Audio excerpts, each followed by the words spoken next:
제가 아는 지인이 쇼핑몰을 때려치고 지금 직장을 다니고 있는데, 과거에는 월 순이익 1,000만 원 그 이상, 매출 1억도 넘게 찍었는데 하다가 이제 쇼핑몰을 안 한다고 하더라고요. 네, 이 정도 수치까지 도달하지 못한 사람들이 정말 대부분이고, 이 정도만 돼도 정말 좋을 것 같다 라고 생각하는 사람들이 정말 많을 것 같은데, 지금 쇼핑몰을 때려쳤다 이런 말을 들으면 정말 의아하실 것 같아요. 근데 실제로 셀러 카페나 오픈 채팅방 같은 곳을 들어가 보면 접고 싶다, 접었다, 이런 하소연하는 글들을 정말 쉽게 찾을 수 있습니다. 이번 영상에서는 온라인 판매의 현실과 이 방법을 어떻게 파회해 나가야 하는지에 대해서 자세히 이야기해 보도록 하겠습니다. 도대체 돈도 잘 벌고 매출도 잘 내는데 왜 접을 수밖에 없는지, 그거에 대해서 자세히 이야기해 보도록 할게요. 이런 것을 잘 알고 시작을 하고 대비를 해야 이런 불상사도 피할 수 있거든요. 온라인 셀러들이 힘들어하는 것은 생각보다 전혀 이상한 일이 아닙니다. 네이버 스마트 스토어 3, 4년 전에 완전히 붐이었죠. 그런데 대부분의 사람들이 시도했다가 실패하는 사람도 정말 많고, 이 이야기 저 이야기 듣다 보면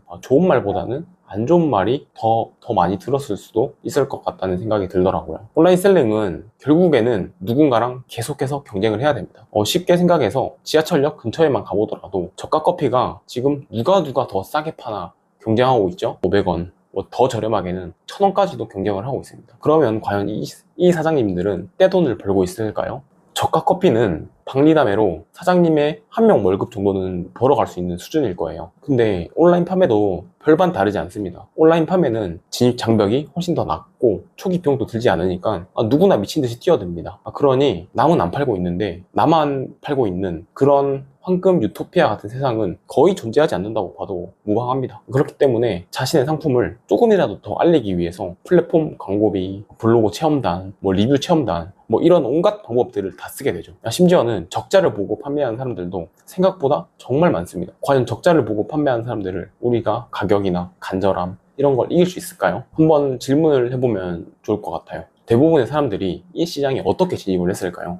힘들고 역경을 겪고 그 이후에 꽃을 피운다, 이런 마음으로 시장에 진입한 사람들은 많이는 없을 거예요. 물론 예외는 있겠죠. 돈이 많은 사업가들이나 직원이 많은 사업가들은요. 하지만 현재 대부분의 사람들은 부업으로 한번 시작해볼까? 이렇게 시작을 할 거고, 이렇게 시작한 사람들은 대부분이 스마트 스토어, 쿠팡이 가진 엄청난 고객과 그 큰 파도에 편승을 하려는 사람들이 대부분 많잖아요. 그런 대형 플랫폼에는 고객들이 정말 엄청나게 몰려 있으니 그 플랫폼에 들어가기만 하더라도 거인의 등에 온다, 이런 느낌이 분명 드실 거예요. 하지만 온라인 판매 초창기 15년 전 그 정도만 하더라도, 그때 시작한 사람들도 지금 시작한 사람들도 90% 이상이 이런 식으로 엄청난 그 플랫폼의 큰 파도에 편승을 해서 판매를 하는 사람들이 대부분입니다. 과거에는 옵션 11번가가 그 예였겠죠. 물론 돈을 버는 사람들도 정말 많겠지만, 이렇게 초보자들이 많이 생기고 이런 대부분의 사람들이 플랫폼에 편승하게 되면 세 가지 현상 정도가 생기는데요. 그게 어떤 현상이냐면, 첫 번째는 광고비가 굉장히 오릅니다. 두 번째는 가격 경쟁이 굉장히 심해집니다. 세 번째는 따라하는 경쟁자들이 정말 미친 듯이 유전자 복제하듯이 생깁니다. 첫 번째 이야기부터 해보겠습니다. 팔다 보면은 처음에는 분명 마진이 남는 구조가 생길 수 있습니다.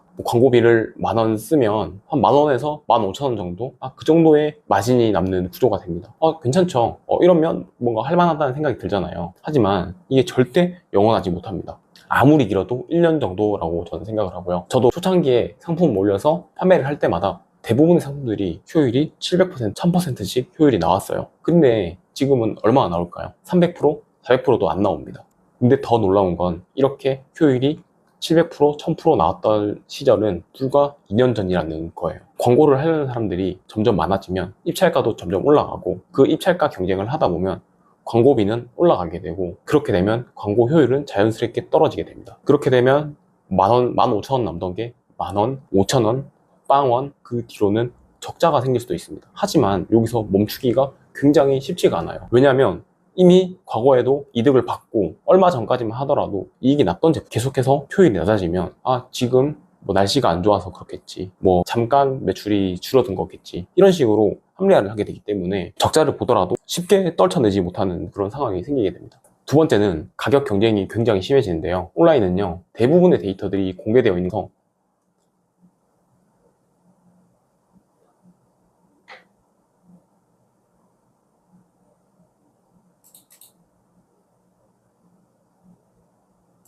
내 제품이 잘 팔리면은 귀신같이 옆 사람이 알고 있습니다. 그렇기 때문에 서로의 판매량을 한 개라도 더 가져가기 위해서 가격을 계속 낮추는 현상이 발생이 됩니다. 그러면 기존에 경쟁을 하던 사람들끼리만 경쟁하면 얼마나 행복한 일일까요? 그 이후로는 새로운 시장 진입자들이 계속해서 생겨납니다. 그리고 또 플랫폼들은 이런 새로운 진입자들에게 기회를 또 줘야 하니 우리는 그들에게도 또 일부 파일을 나눠주게 되죠. 세 번째는 이거랑 여기서 이어지는 건데요. 내가 팔던 제품이 처음에는 경쟁자가 몇 명이 없었어요. 그런데 조금만 잘 팔린다는 걸 알게 되면 거기서 아무리 늦어도 한 달이 지나면 경쟁자들이 미친 듯이 생깁니다. 이게 유전자 복제하듯이 계속해서 생겨요. 내 제품을 그대로 따라하는 사람도 있고, 그대로 복사 붙여넣기 하는 사람들도 있고, 상세 페이지 문구를 그대로 베끼는 사람도 있고, 거의 비슷하게 해서 가격만 낮추는 사람들도 존재하고, 그런 사람들이 정말 많이 생겨나게 됩니다. 물론 여기에서 그런 경쟁자들이 생겨나면 매출은 자연스럽게 조금씩 떨어지겠죠. 이렇게 계속을 하다 보면 마진도 줄어들고 더 심각한 경우에는 적자까지 보게 되고, 이렇게 몇 년을 하다가 보면은 분명 지치게 됩니다. 이거를 내가 도대체 몇 년 동안 할 수 있을까? 얼마나 더 오래 할 수 있을까? 이런 생각을 셀러를 하는 90% 이상들은 하고 있을 거예요. 근데 이러면 분명 이렇게 말씀하시는 분들이 있습니다. 아닌데? 난 아직 잘 살아남고 있는데? 하는 분들도 계실 겁니다. 맞습니다. 아직 분명하게 잘 팔고 있고 돈을 잘 버는 판매자들도 정말 많이 있습니다. 저 또한 아직까지 잘 팔고 있고 마진도 어느 정도를 유지하면서 계속 해 나가고 있죠. 하지만 이런 자본이 있고 인력이 많은 사람들을 살아남는다고 해서 일반 사람들이 살아남을 수 있는 건 아닙니다. 어딜 가든 재능이 있는 상위 5%는 뭘 하든 다 잘하잖아요. 그렇기 때문에 재능이 있는 사람들이 아닌 일반 사람들이 현재 이 상황을 알고 정확하게 대처하는 방안까지 대비를 미리 해놓은 상태에서 시작을 해야 되는 것입니다. 그래도 이 시장이 그렇다고 하더라도 포기하면 안 되겠죠. 대안과 방법은 항상 있습니다. 물론 그 방법이 쉽지만은 않겠죠. 이런 피 터지는 쿠팡과 네이버 안에서도 살아남을 수 있는 방법이 있고, 그게 아니더라도 충분히 살아남을 방법들은 있습니다. 반대로 생각해보면 돼요. 돈 냄새가 나는 곳에는 경쟁자들이 미친 듯이 붙는다고 했는데, 돈 냄새가 애매하게 나는 곳들에는 또 경쟁자들이 애매하게 붙게 됩니다. 그런 곳들만 공략을 하는 방법들도 있고요. 누구나 옆세권 근처에서 장사를 하고 싶어 하지, 땅끝 마을에서 장사를 하고 싶어 하는 사람들은 많지는 않을 거라고 생각을 해요. 하지만 땅끝 마을에는 이쁜 바다도 있고 뷰도 있고 거기서도 장사가 잘 되는 곳은 정말 잘 됩니다. 온라인에는 이런 땅끝 마을과 같은 곳들이 정말 많이 있고, 그런 곳들을 계속해서 공략해서 살아남는 방법들도, 그런 것들만 계속해서 공략하는 것도 우리가 살아남는 한 가지 방법들이 될 수도 있겠죠. 왜냐하면 온라인은 확장이 무궁무진하고 고정 비용이 크지 않기 때문에 다양한 전략들을 세울 수가 있습니다. 그래서 이번에는 온라인 창업 현실에 대해서 알아보는 것이니까 대한 영상이 너무 길어질 수 있으니 다음 영상에서 한번 제대로 다뤄보도록 하겠습니다. 근데 그런 생각이 들더라고요. 저도 처음부터 잘 되지 않았어요. 처음에는 이게 맞나? 저게 맞나? 이렇게 다 들쑤시고 다닌 적도 있었고, 돈은 날린 적도 많았었고, 막막해서 포기한 적도 몇 번 있었습니다.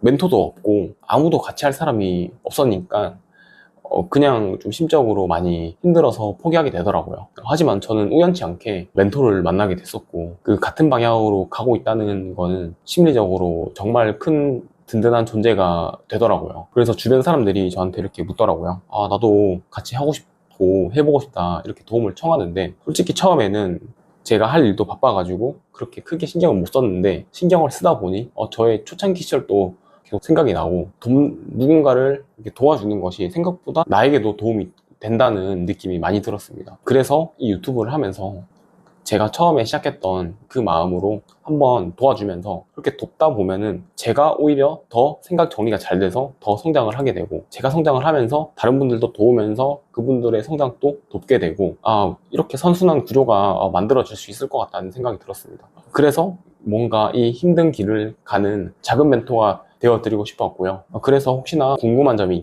있으면 댓글 남겨주시면 제가 한번 확인을 하고, 제가 답변 남길 수 있는 것에 대해서는 그래도 성심성의껏 답변을 한번 남겨보도록 하겠습니다. 감사합니다.